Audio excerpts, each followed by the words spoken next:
오늘의 주요 뉴스입니다.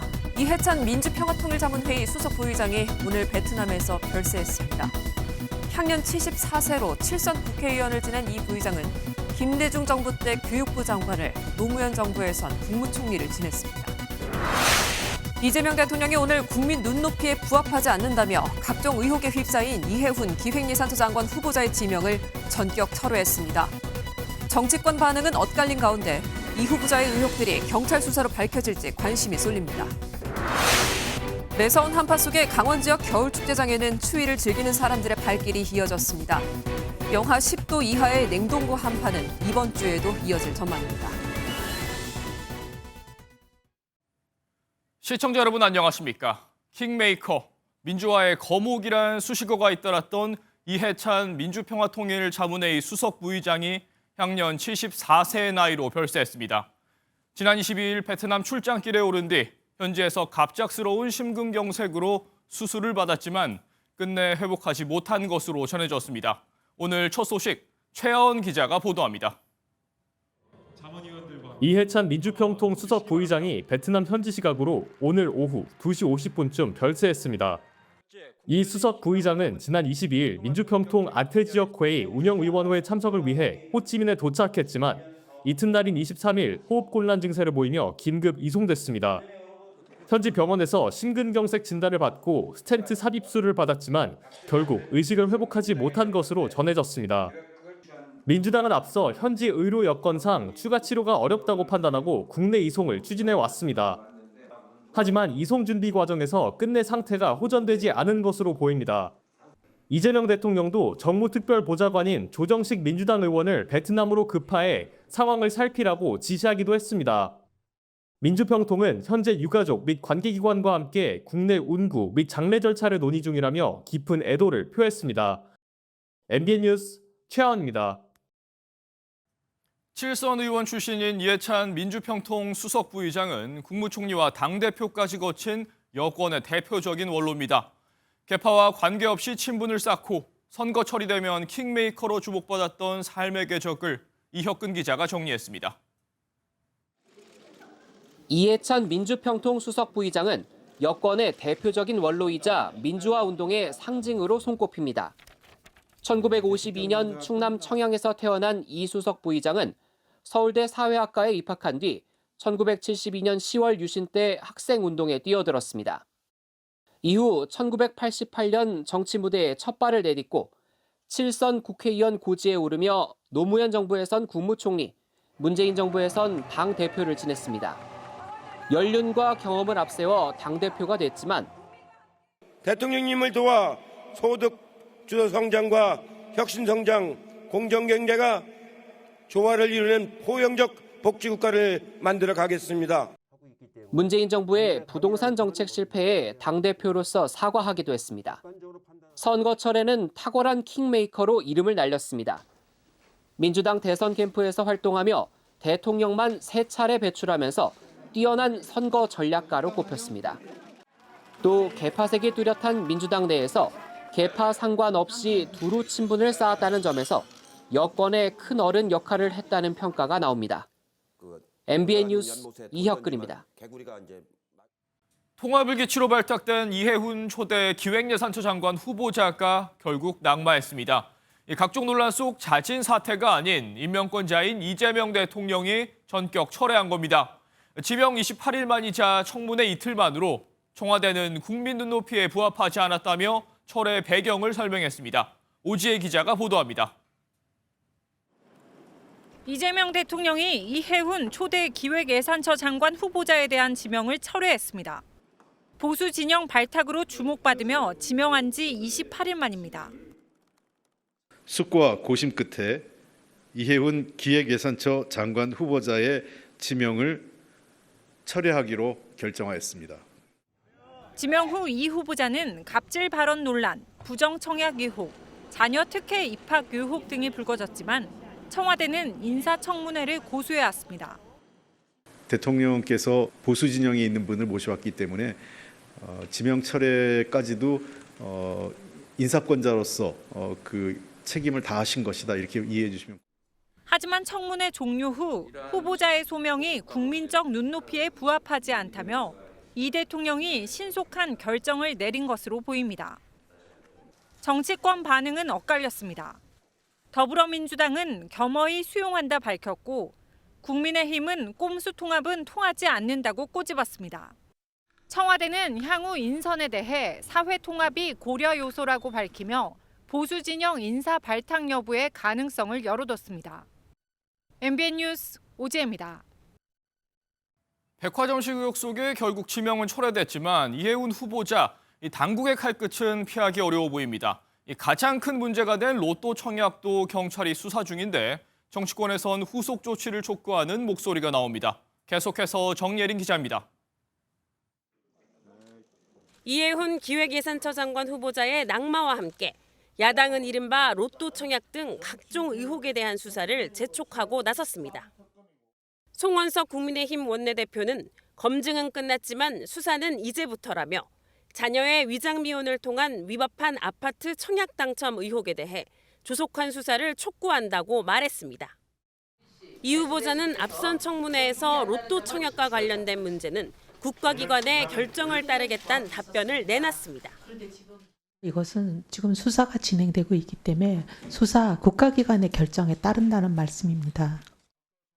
이처럼 경찰 수사가 진행 중인 가운데 청문회에선 국토교통부 실무 책임자가 부정청약 가능성이 있다는 견해를 밝힌 만큼 당첨자 지위가 박탈될 가능성도 제기됩니다.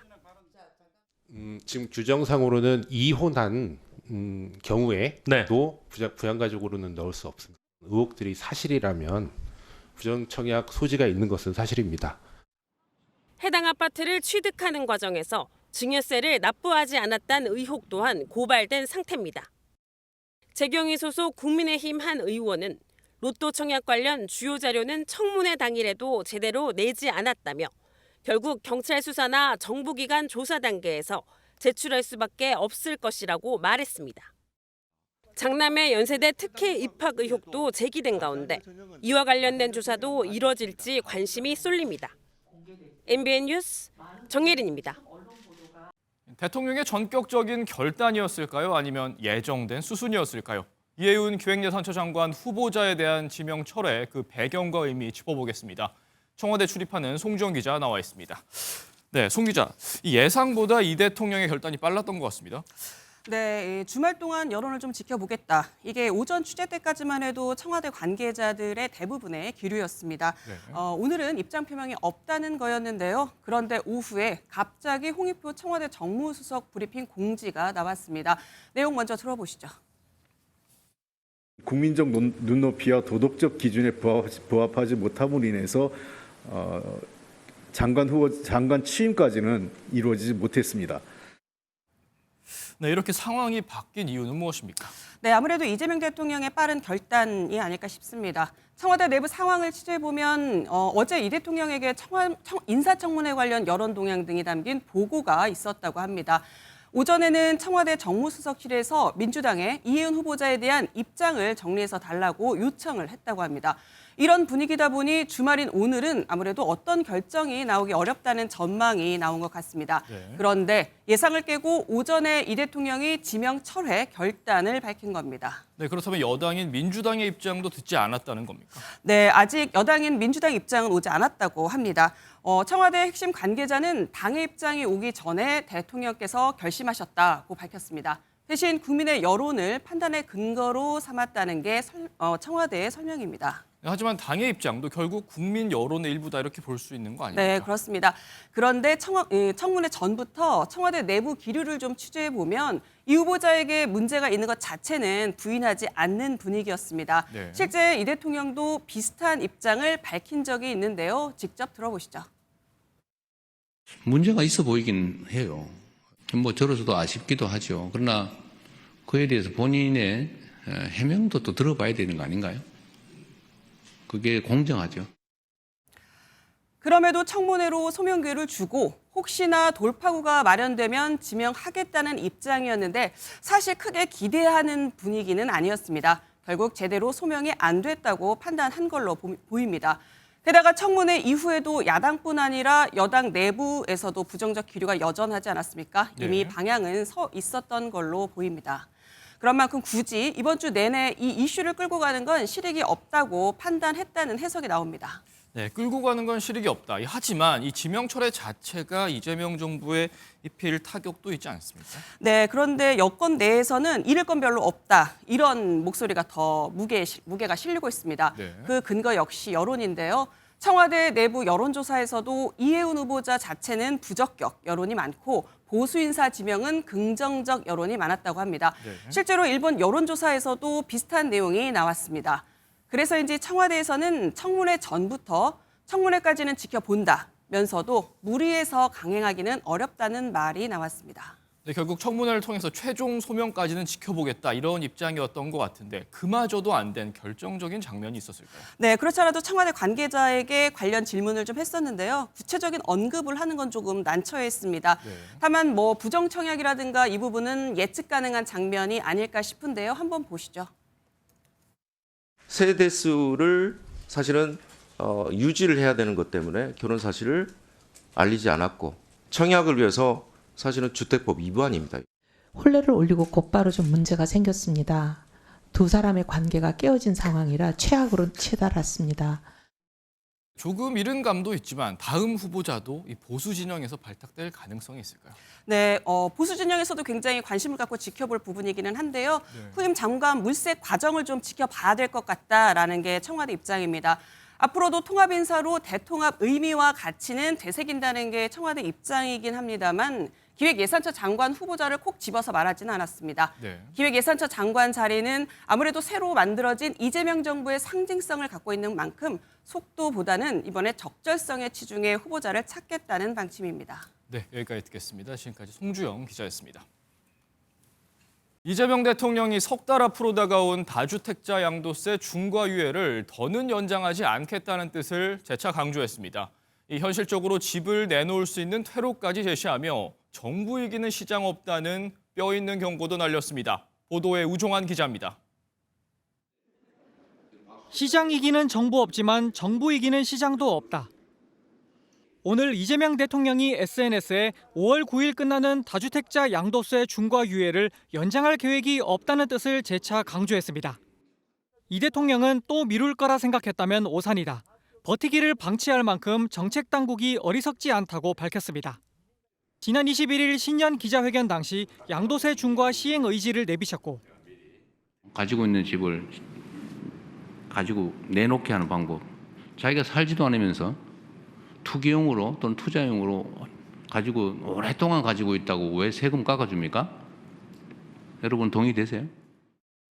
지난 23일에는 다주택자 양도세 중과 유예 연장을 전혀 고려하지 않고 있다고 명확한 입장을 밝힌 데 이어 오늘은 다주택자들을 향해 버텨도 소용없다는 신호를 보낸 겁니다. 현재 양도세 중과가 없는 다주택자 양도세율은 최고 49.5% 수준이지만 중과가 시행되면 2주택자는 최고 75%, 3주택 이상은 최고 82.5%까지 세율이 크게 올라가게 됩니다. 다만 남은 시간 다주택자들이 집을 팔 수 있는 현실적인 퇴로는 열어주겠다는 뜻도 밝혔습니다. 이 대통령은 부동산 불로소득 공화국에서 벗어나기 위한 길이 쉽지 않더라도 반드시 필요한 일이라면 피하지 않겠다며 강력한 추진 의지를 내비쳤습니다. MBN 뉴스 우종환입니다. 이 대통령의 강력한 메시지가 나오면서 당장 다주택자들은 발등에 불이 떨어졌습니다. 1억 5천만 원을 내린 급매물이 시장에 나오는가 하면 이 거래일을 맞추려다 급하게 계약을 하는 등 불만을 터뜨린 다주택자도 있었습니다. 시장의 반응은 이승훈 기자가 취재했습니다. 서울 마포구의 3,800세대 아파트. 전용 84제곱미터 기준 종전 최고가는 27억 원에 거래된 건인데 최근 값을 낮춘 급매물이 올라와 있습니다. 올해 들어 양도세 중과 시행이 예고되자 다주택자들이 세금 폭탄을 피하기 위해 내놓은 겁니다. 양도세 올라가는 거 아는 사람들은 급매로 내놓고 있고 1억에서 1억 5천 정도 내린 상태입니다. 이 단지뿐만이 아닙니다. 이재명 대통령이 중과 유예를 전혀 고려하지 않는다고 못 박으면서 5월 9일 전에 거래를 마치기 위한 계약이 이번 주말 사이에 이루어지기도 했습니다. 어제도 하나 거래를 했는데 5월 4일자로 해가지고 접수를 다 했어요. 불평불만들이 많아요. 일각에서 충분한 기한을 두지 않고 시행을 강행한다며 반발이 나왔고 이 대통령은 5월 9일까지 계약분에 한해서는 양도세를 유예하는 안도 검토한다는 입장입니다. 매매를 고려하는 다주택자들은 시간을 번 셈이지만 계약의 기준이 토지거래 허가 신청 완료인지 가계약을 말하는 것인지 불분명해 변수는 남아 있습니다. 정부의 명확한 기준이 마련되기 전까지 다주택자들의 혼란은 당분간 이어질 전망입니다. MBN 뉴스 이승훈입니다. 민주당이 당내 최대 화두인 조국혁신당과의 합당 문제를 2달 안에, 즉 3월 이내에 끝내겠다고 밝혔습니다. 하지만 당내에선 정청래 대표가 연임을 염두에 두고 합당을 독단적으로 밀어붙인다는 반발이 여전합니다. 정태진 기자입니다. 늦어도 한 2달 이내에는 어느 정도 정리를 해야 되지 않을까 싶고요. 조국혁신당과의 합당을 사실상 3월 안에 매듭 짓겠다고 밝힌 민주당. 조국 대표가 합당의 전제 조건으로 혁신당의 DNA가 보존돼야 한다고 요구한 걸 두곤 이렇게 말했습니다. 민주당이라는 큰 생명체 내에서 조국혁신당의 DNA도 잘 섞이게 될 것이다. 다만 민주당은 합당 과정에서 지분 논의는 있을 수 없다고 선을 그었고 합당 이후 당명도 그대로 유지해야 한다는 입장을 분명히 했습니다. 글쎄 저희들은 더불어민주당 당명이 유지돼야 된다는 생각을 당연히. 민주당 발언 3시간 뒤 조국 대표는 이를 겨냥한 듯한 발언을 내놨습니다. 이럴 때일수록 우리는 중심을 잘 잡아야 한다고 봅니다. 우리의 초심을 잃지 않고. 민주당 내부 반발은 여전히 거셉니다. 정청래 대표는 어제 흔들리지 않고 피는 꽃이 어디 있으려는 글을 올렸지만 강득구 최고위원은 당원의 뜻은 독단으로 결코 꺾을 수 없다며 맞받았습니다. 한 지도부 의원도 MBN에 정 대표가 이재명 대통령과의 협의도 없이 합당을 추진한 데 대해 책임을 물을 것이라며 강하게 반발했습니다. 앞서 독단적 합당 추진을 반대한다고 성명서를 낸 민주당 초선 28명도 내일 긴급 모임을 예고했습니다. 거센 당내 반발을 잠재우고 합당을 성사시킬 수 있을지 정청래 리더십이 시험대에 올랐습니다. MBN 뉴스 정태진입니다. 요즘 매일매일이 냉동고에 있는 것 같습니다만 추위를 피할 수 없다면 즐기는 것도 정답일 겁니다. 강원도 겨울축제장은 한파를 온몸으로 즐기는 시민들로 가득하다고 하는데 그 모습을 카메라에 담아봤습니다. 장진철 기자입니다. 살얼음이 둥둥 떠있는 굴 속으로 반바지와 반소매 차림의 사람들이 뛰어듭니다. 온몸을 때리는 한기 탓에 나도 모르게 비명이 쏟아집니다. 3분간 이어진 맨손 잡기, 손맛은 한기보다 짜릿합니다. 지금 너무 몸이 뜨겁고 행복해요.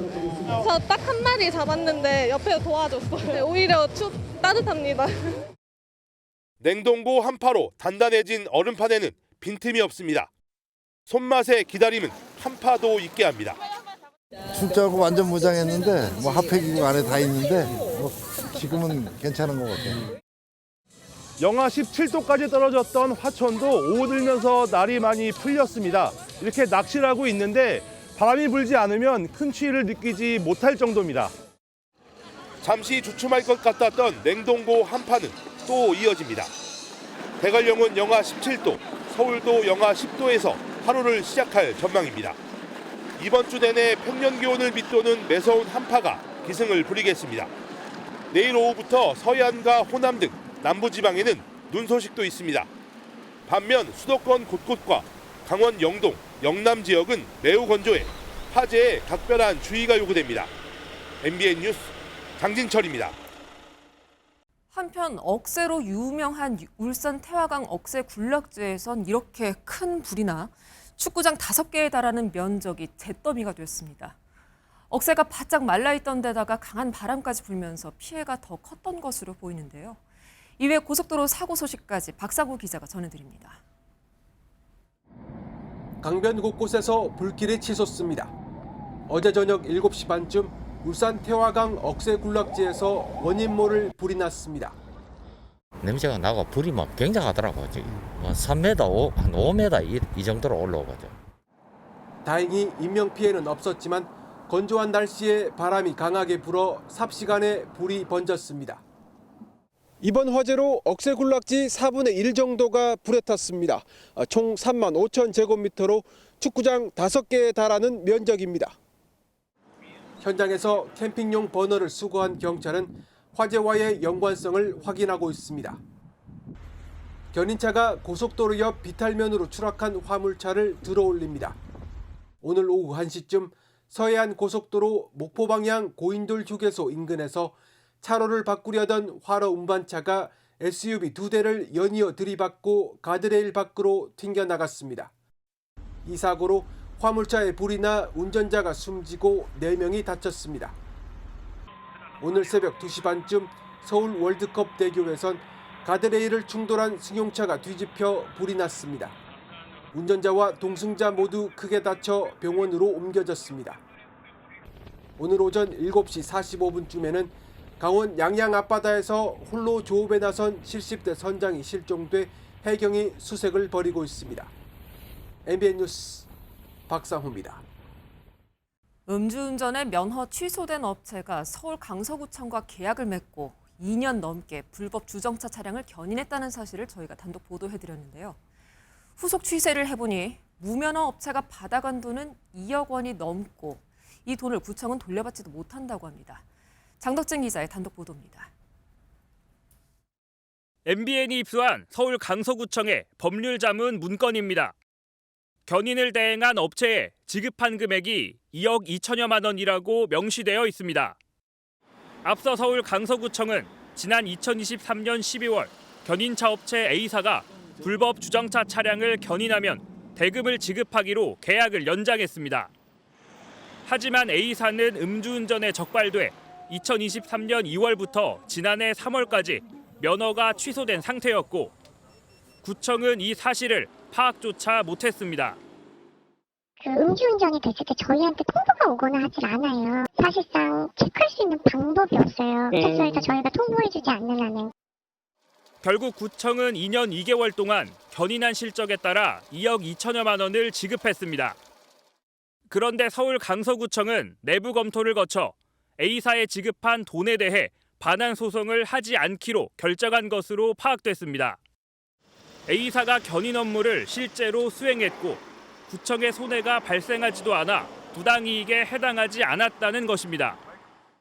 본인 행위에 대해서 그 금액이 그대로 나간 거기 때문에 이거를 업무 시행을 했으면 부담이 들어오고 보기는 좀 어렵다고 그러시더라고요. 다만 구청 측은 A사 대표를 사기와 위계에 의한 공무집행 방해 혐의로 경찰에 고발했습니다. 서울 강서경찰서는 A사 대표를 입건하고 정확한 사실관계를 파악하고 있습니다. MBN 뉴스 장덕진입니다. 미국에선 이민 단속 요원이 총격으로 민간인을 또 사살했습니다. 이민 당국과 트럼프 대통령은 이번에도 정당방위라고 주장하고 있는데 이 해명이 거짓말이라는 논란까지 불거졌습니다. 김정민 기자입니다. 무장한 남성 여러 명이 남성 한 명과 격렬한 몸싸움을 벌입니다. 잠시 뒤 여러 발의 총성이 울리고 공포에 질린 비명 소리가 이어집니다. 미국 정부의 이민 단속에 항의하는 시위 현장에서 37살 남성 알렉스 제프리 프레티가 이민 단속국 요원의 총에 맞아 숨졌습니다. 지난 7일 30대 여성이 사살된 사건을 포함해 올 들어 두 번째입니다. 미국 정부는 숨진 프레티가 권총을 가지고 있었고 무장을 해제하는 과정에서 발생한 사고라고 해명했습니다. But the armed suspect reacted violently. Fearing for his life and for the lives of his fellow officers around him, an agent fired defensive shots. 트럼프 대통령도 프레티가 총기를 소지하고 있었다고 밝히며 당국의 주장에 힘을 실었습니다. 하지만 총격 당시 모습을 촬영한 영상에서 프레티는 한 손에는 휴대전화를 들고 다른 한 손은 빈손으로 요원들이 뿌리는 스프레이를 맡고 있습니다. 목격자들도 정부 해명이 거짓말이라고 주장했습니다. He was just walking. He didn't have no gun or nothing and stuff. You know, he was just dead. They just killed him right there. He was unarmed. 여기에 프레티가 참전 용사들을 돌보던 간호사였다는 사실이 전해지며 그를 추모하는 움직임도 확산하고 있습니다. 미네소타 주지사와 미니애폴리스 시장은 트럼프 정부의 강압적인 이민 단속이 중단돼야 한다고 재차 요구한 가운데 이민 단속에 반발하는 시위도 더욱 격화할 전망입니다. MBN 뉴스 김종민입니다. 날씨마저도 혼란스러운 미국입니다. 어제 예고를 해드렸던 대로 역대 최악이라는 겨울 폭풍이 시작됐습니다. 하늘길, 땅길 모두를 집어삼킨 눈 폭풍에 미국 전역이 멈췄습니다. 이상엽 기자입니다. 대형 트럭들이 눈이 쌓여 빙판길이 된 고속도로 위에서 멈춰섰습니다. Ice skating rink. Cars all over the place. 눈 구경이 어려운 미국 남부 텍사스주에선 폭설이 내리자 한밤중 도심에서 스키를 타는 광경도 펼쳐졌습니다. 미 기상청은 서부와 남부 일부를 제외한 미 전역에 얼음 폭풍, 겨울 폭풍, 극한 한파, 결빙 등의 경보를 발령했습니다. 미국 20개 주에선 비상사태가 발령되면서 미국인 2억 명가량이 영향을 받을 것으로 예상됩니다. 미네소타주는 기온이 영하 40도 안팎까지 떨어질 것으로 예보됐고 뉴욕에는 30cm의 눈이 쌓일 것으로 관측됐습니다. 집단 정전도 문제입니다. 전깃줄에 내린 비가 한파로 얼어 무게를 이기지 못하고 끊어지면 복구에 수일이 걸리는데 이미 곳곳에서 정전이 일어나고 있습니다. There will be millions of Americans that potentially don't have power after this storm because there will be some winds and there will be that icing event. 항공사들은 1만여 편의 운항을 취소했고 영향권에 있는 학교에는 휴교령이 내려졌습니다. 이번 눈폭풍은 미국 남서부에서 북동부를 가로지르며 오는 27일까지 이어질 것으로 예보됐습니다. MBN 뉴스 이상엽입니다. 지난해 한때 중국 시진핑 주석이 군부의 반란으로 권력을 뺏겼다는 이른바 실각설이 파다했습니다. 하지만 시 주석은 이를 무색해하듯 군부 2인자인 장유샤 부주석을 최근 숙청한 것으로 확인됐습니다. 이로써 시 주석의 절대 권력이 다시금 입증됐다는 분석이 나오는데 이성식 기자가 자세한 소식 전해드리겠습니다. 중국 국방부가 군 수뇌부 2명의 실각을 전격 발표했습니다. 시진핑 주석에 이은 군부 2인자 장유샤 중앙군사위원회 부주석과 한국군 합참의장격인 류전리 연합참모부 참모장입니다. 涉嫌严重违纪违法，经党中央研究，决定对张又侠、刘振立立案审查调查。 자세한 내용을 공개하진 않았지만 심각한 기율 위반이라는 표현을 볼 때 부정부패 혐의를 받고 있다는 해석이 나옵니다. 장 부주석은 산시방과 태자당을 대표하며 시 주석의 군부 내 최측근으로 꼽혔습니다.